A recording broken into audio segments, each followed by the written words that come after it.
Dona nobis pacem, pacem, dona nobis pacem, dona nobis pacem, pacem, dona nobis pacem, dona nobis pacem, dona nobis pacem, dona nobis pacem, pacem, dona nobis pacem, dona nobis pacem, pacem, dona nobis pacem.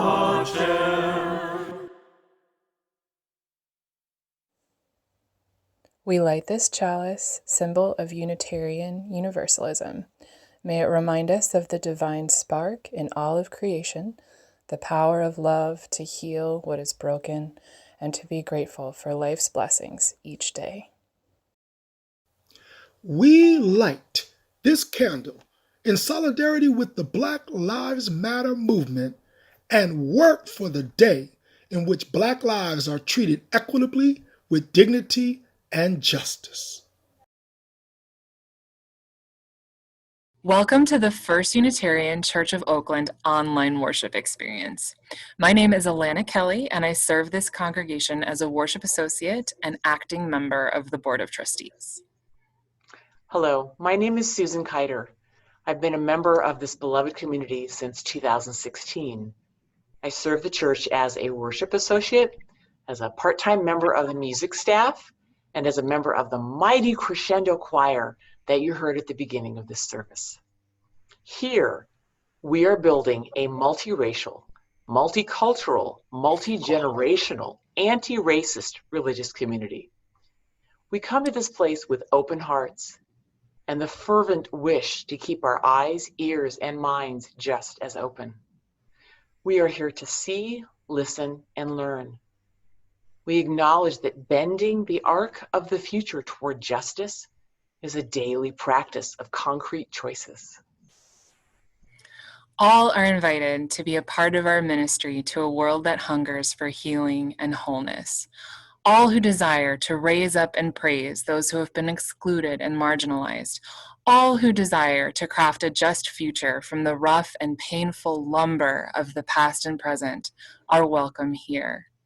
Our theme this morning is hope, not fear.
The God of Arepo, a fable whose author is unknown.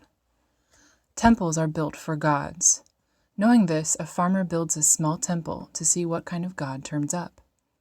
Arepo built a temple in his field, a humble thing, some stones stacked up to make a cairn, and 2 days later a god moved in. "Hope you're a harvest god," Arepo said, and set up an altar and burnt 2 stalks of wheat. "It'd be nice, you know."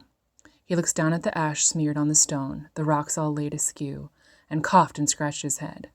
I know it's not much, he said, his straw hat in his hands, but I'll do what I can. It'd be nice to think there's a God looking after me.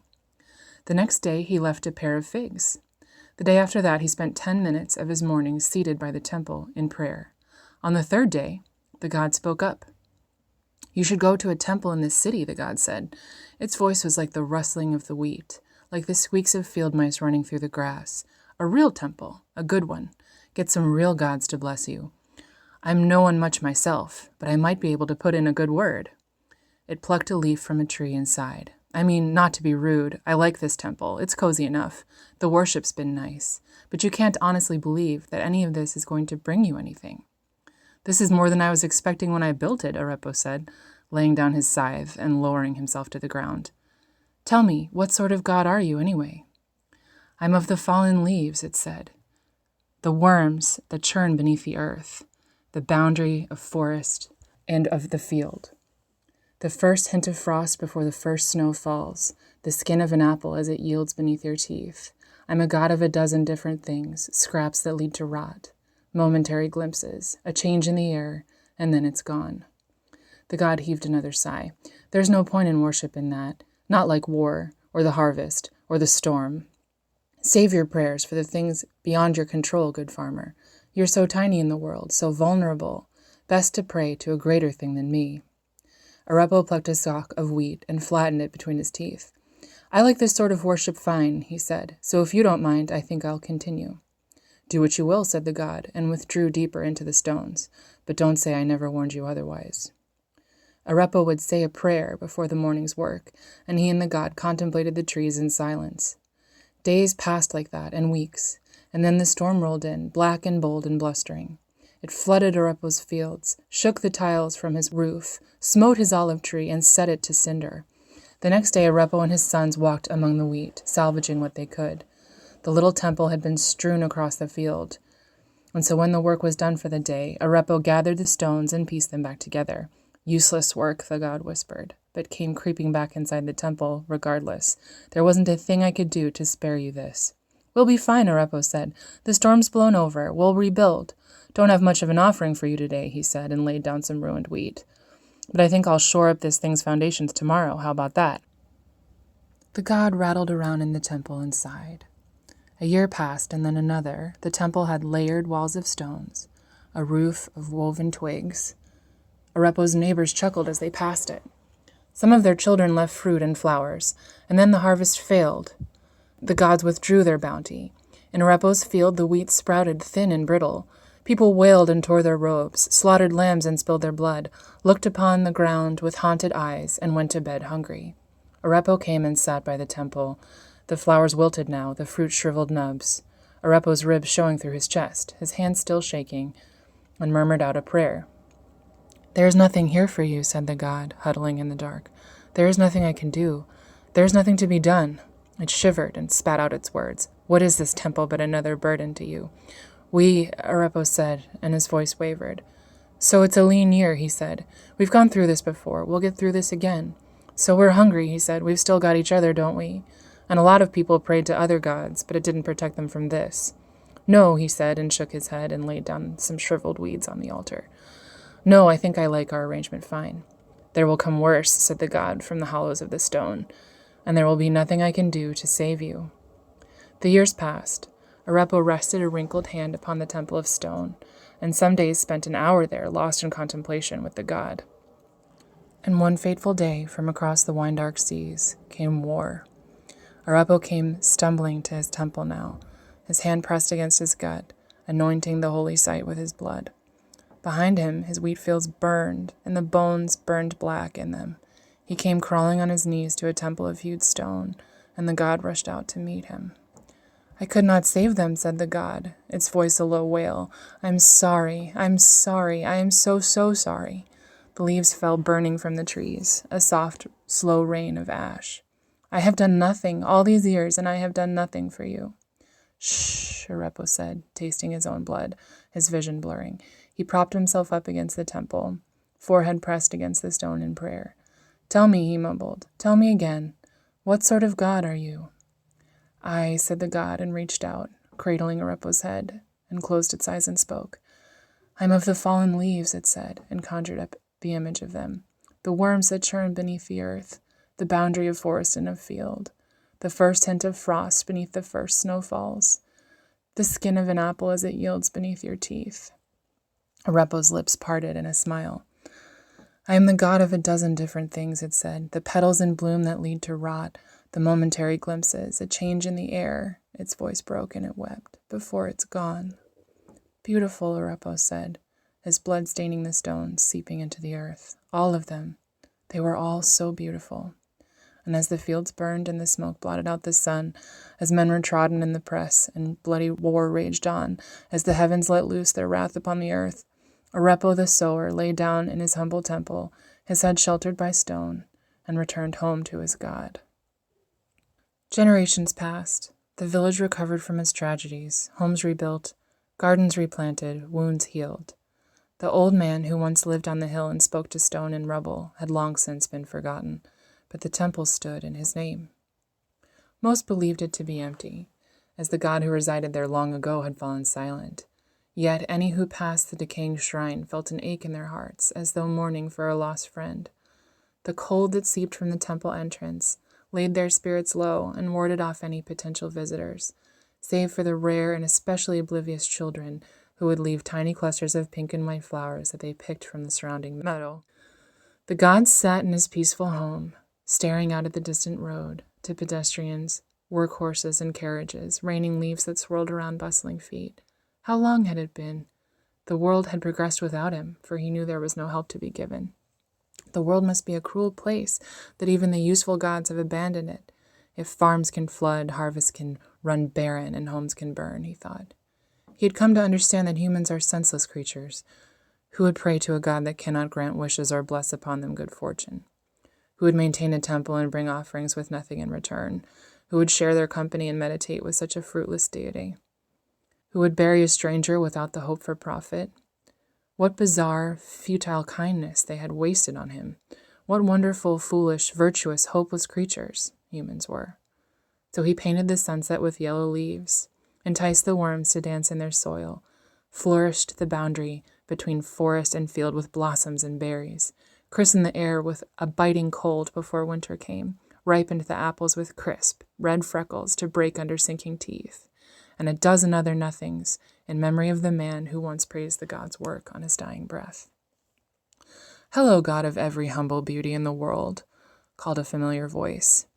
The squinting corners of the god's eyes wept down onto curled lips. "Arepo," he whispered, for his voice was hard from its 100-year mutism. "I am the god of devotion, of small kindnesses, of unbreakable bonds. I am the god of selfless, unconditional love, of everlasting friendships and trust," Arepo avowed, soothing the other with every word. "That's wonderful, Arepo," he responded between tears. "I'm so happy for you. Such a powerful figure will certainly need a grand temple. Will you leave to the city to gather more worshippers? You'll be adored by all." "No," Arepo smiled. "Farther than that, to the capital, then. Thank you for visiting here before your departure." "No, I will not go there either," Arepo shook his head and chuckled. "Farther still? What ambitious goals you must have." "There is no doubt in my mind that you will succeed, though," the elder god continued. "Actually," interrupted Arepo, "I'd like to stay here, if you'll have me." The other god was struck speechless. "Why would you want to live here?" "I am the god of unbreakable bonds and everlasting friendships, and you are the god of Arepo."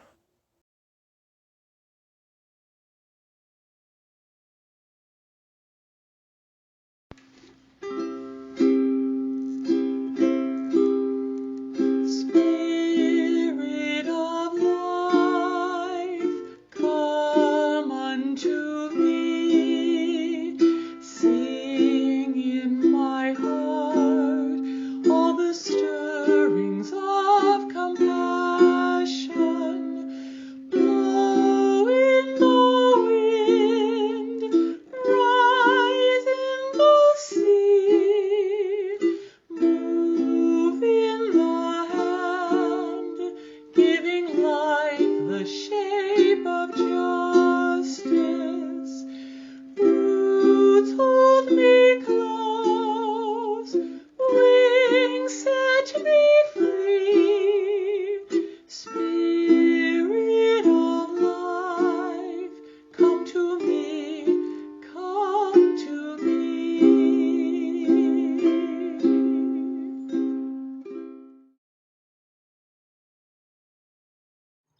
The Rhythm by Tara Moore. In any creative feat, by which I mean your work, your art, your life, there will be down times, or so it seems. Just as the earth is busy before the harvest, and a baby grows before its birth, there is no silence in you. There is no time of nothingness. What if, during the quiet times, when the idea flow is hushed and hard to find, you trusted, and yes, I mean trusted, that the well was filling, the waters moving? What if you trusted that for the rest of eternity, without prodding, without self-discipline, without getting over being yourself, you would be gifted every ounce of productivity you need? What would leave you? What would open? And what if during the quiet times you ate great meals and leaned back to smile at the stars and saw them there as they always are, nourishing you? There are seasons, and harvest is only a fraction of one of them. We forget this. There is the rhythm that made everything.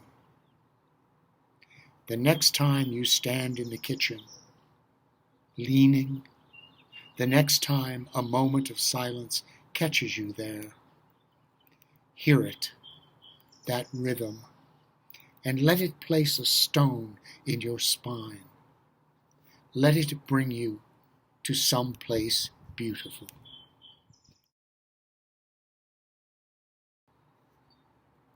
Why do I give to the church? Well, there are a lot of things in this world that I can't or will not do. And I know there are others in the church who are doing some of them, politically, socially, being the activist that I am not. So I give to support them.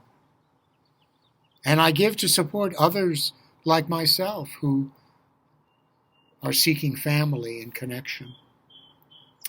And I give to leave a legacy for those who will come, not even yet born, 100 years from now. And I give to honor those who gave 100 years ago so that we might be part of this community.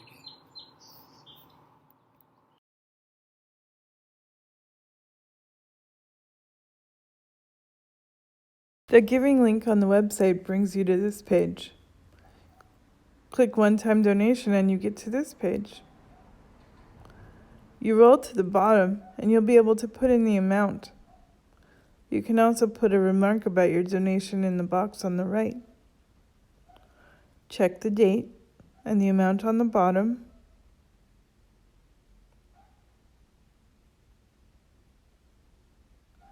And then you'll be able to click continue.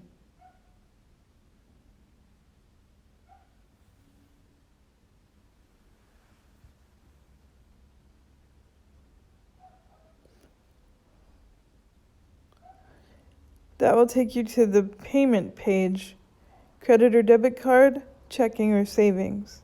You can put your information and submit your gift. We now have 2 ways to give. You can give with your mobile phone app called Give Plus. Look for the Give Plus app. Link to full instructions follow, and the link will be below the video in the description. Look for an icon similar to this design. To find the instructions, type bit.ly/give+instructions in complete words in your browser bar. That's bit.ly/give+instructions.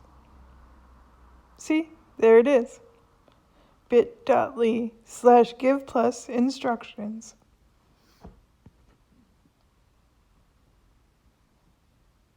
You can even print them out to follow along. If you need help, email the finance team financesteam@uuoakland.org. That's financesteam@uuoakland.org. And many thanks to the finance team for their work in making this possible. I am grateful for the things that you have done. Yes, I'm grateful for the victories we won. I could go on and on and on about your word, because I'm grateful, grateful, so grateful just to praise you, Lord. Flowing from my heart are the issues of my heart is gratefulness.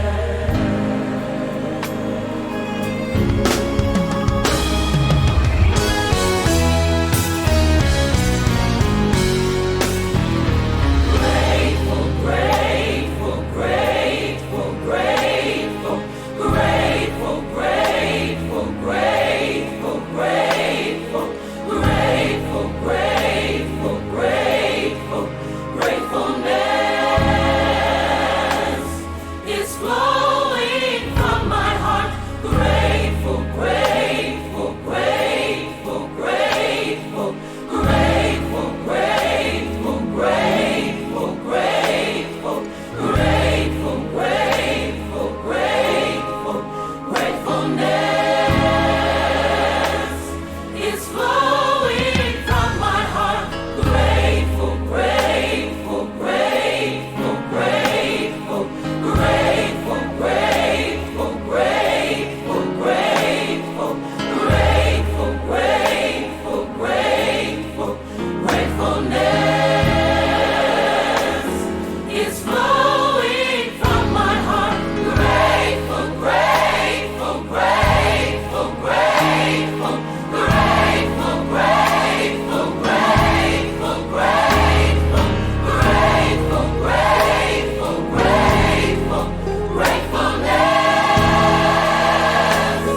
is flowing from my heart. Grateful, grateful, grateful, grateful, grateful, grateful, Grateful, grateful, grateful, gratefulness is flowing through my heart. Oh, what a perfect song to be included in this service, because I am so grateful to be worshiping with you all the way from the East Coast. Gosh, I've missed y'all so much since moving to Florida, and I'm so happy to have this opportunity to connect with you and share some of my reflections. I got to say that just before receiving this invitation, I had literally just been in meditation and had just written a journal entry on this exact topic of hope and not fear. I had previously been in a emotional space of feeling a lot of anxiety, similar to I'm sure some other folks have been feeling, related to this COVID-19 situation. And when I find myself filled with a lot of anxiety, I tend to pray about it and have a lot of conversations with God. And on this particular morning that Susan later called me on, I had the experience of feeling like Spirit was calling me to remember that this isn't the first time that we as a people have encountered suffering and tragedy and have found a way to overcome it, that this isn't the first time that we're experiencing a lot of these sufferings, and we can use our history to show that we've made it through. And The way that all of this was conveyed to me was through the writing that I'd like to share. It goes, "This isn't the first time we faced disease, systemic violence, and preventable death with Black and brown people bearing the brunt. This isn't the first time the government has given financial bailout to corporations instead of households, economic health over human beings in the forefront. This isn't the first time a leader lacking compassion and competence has torn apart families and deepened our country's divides. This isn't the first time well-meaning white folks have witnessed disproportionate suffering among non-whites, and yet they still acting surprised. This isn't the first time capitalists have exploited and profited off of the sick, the disabled, the elderly, and poor people's pain. This isn't the first time religious extremists have used global crisis as an excuse to curse and damn the most marginalized in God's name. But the God I know is all-loving, and this won't be the last time divine power stimulates world healing and triumphant turnaround. This won't be the last time collective hope, faith reaching back through generations, will be needed to plant our futures in solid ground. This won't be the last time our individual voices, individual votes, individual efforts will contribute to making justice true across every land. And this won't be the last time our physical distance encouraged us to reach out with our hearts and minds instead of our hands. We got this, y'all. Hold on to faith, hold on to hope, hold on to love, and never let go. I love y'all. Peace.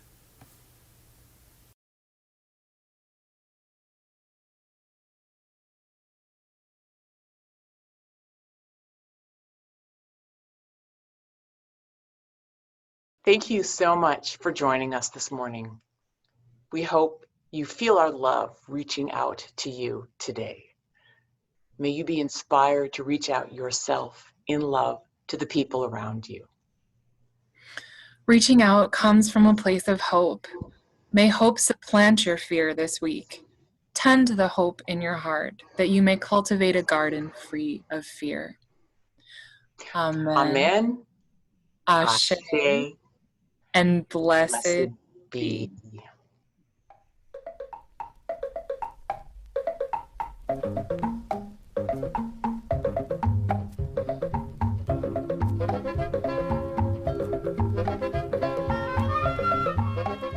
All will be well, all will be well, all manner of things will be well. I said, Julian, you are holy, you are holding my hand, and Julian, you are holy, you are holding my hand. She said, all will be well. All will be well, all manner of things will be well. I said, Julian, do you not know about sorrow? And Julian, do you not know about pain? I said, Julian, do you not know about hunger? Julian, do you not know about shame? She said, all will be well, all will be well, all manner of things will be well. I said, Julian, do you not know about loneliness? And Julian, do you not know about disease? And I said, Julian, do you not know about cruelty? I said, Julian, it's too much, it's brought me to my knees. And she said, all will be well, all will be well, all manner of things will be well. And she said, no one does not know about sorrow, Mary. No one does not know about pain. She said, no one does not know about hunger, and no one does not know about shame. She said, all will be well, all will be well, all manner of things will be well. She said, no one does not know about loneliness, and no one does not know about disease. She said, no one does not know about cruelty. She said, I know it's too much. It brought me to my knees, where I heard, all will be well, all will be well, all manner of things will be well. She said, baby girl, do you not know about tenderness? She said, baby girl, do you not know about friends? She said, baby girl, do you not know about the Spirit? And she said, baby girl, do you not know it's only love that never ends? It's only love that never ends. And so all will be well, all will be well, all manner of things will be well. And so all will be well, all will be well, all manner